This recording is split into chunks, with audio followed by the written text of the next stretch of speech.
In John 21, we see the story of Peter and some of the disciples, and it's very worth looking at. Here, Peter, one day he said to the others, he said, "I go fishing." Now, you know, Peter was a fisherman. That was his life work up until the time he met Jesus, and it was how he made his living. So this was now after the resurrection of Jesus.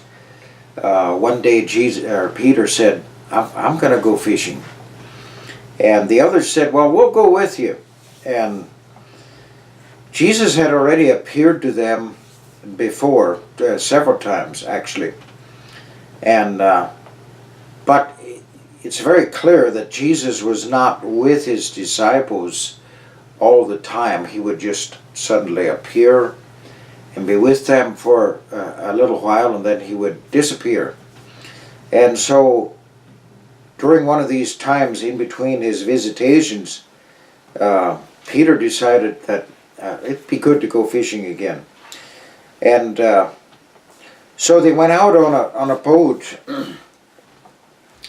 and that night they caught nothing. Now they would fish at night, I would assume, because to throw a net during the day would frighten the fish, and they would not be able to catch them if they frightened them.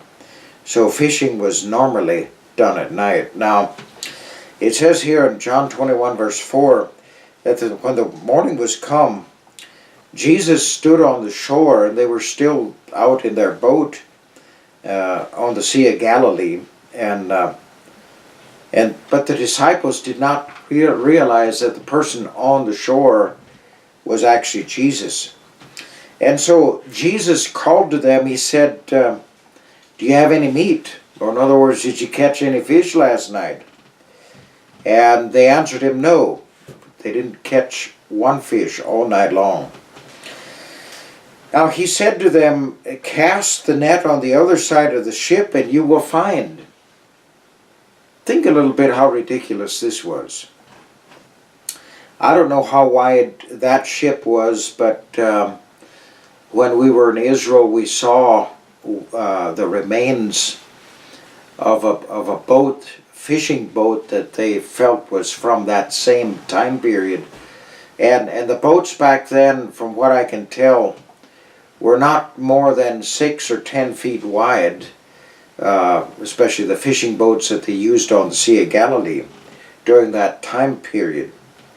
So to say cast your net on the other side seems very ridiculous. After all, if there's fish over here on this side, no fish here, and then you cast it on the other side only numerous feet away, how would you expect that there would be fish there? But the point was obedience.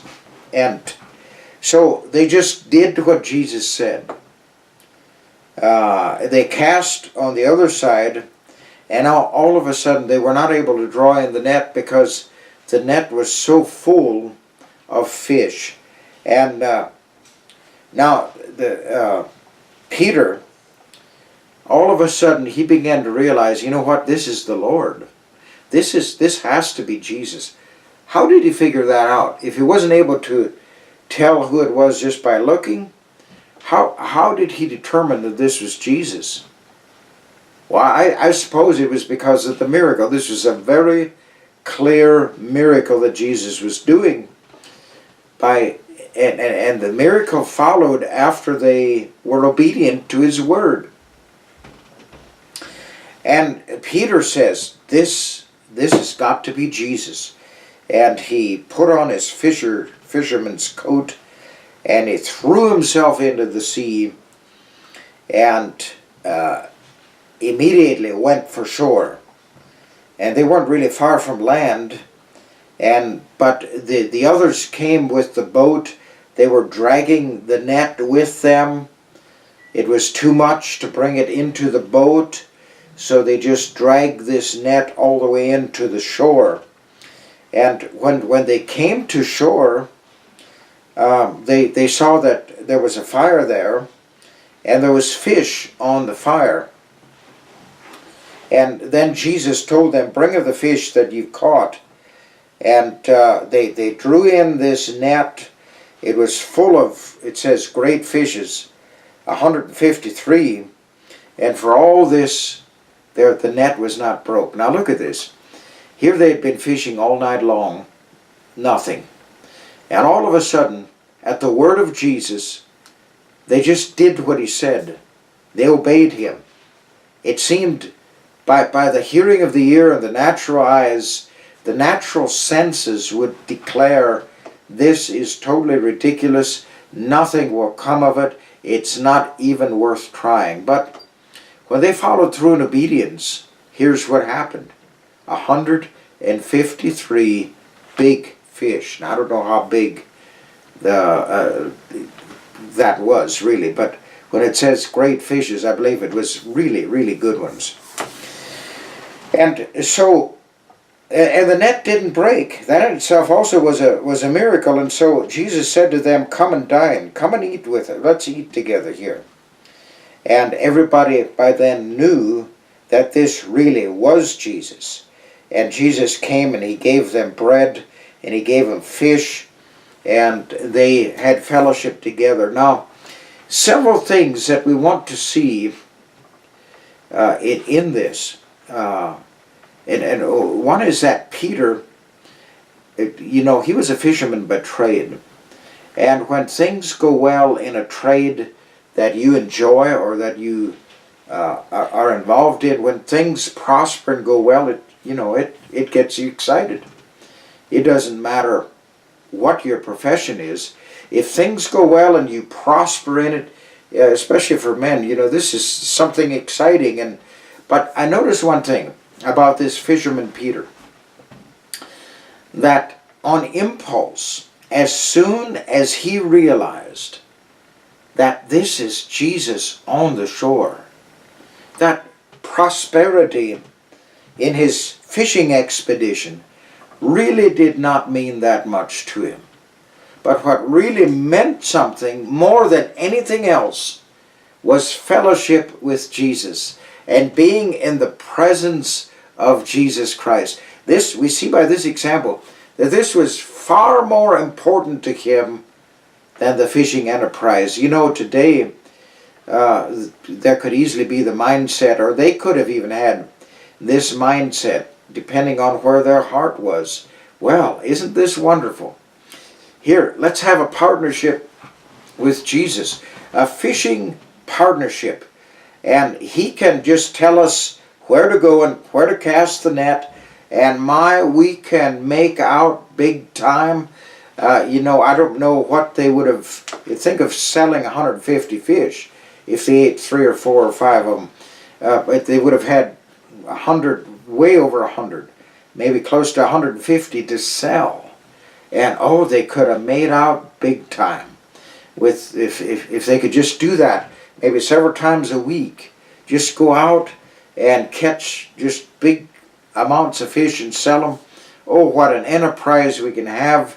Jesus will bring him in as a partner, and he can just do the miracle, and we'll do the rest of the work, and this is gonna be great. But you know what? I see no indication that that's what Peter had in mind.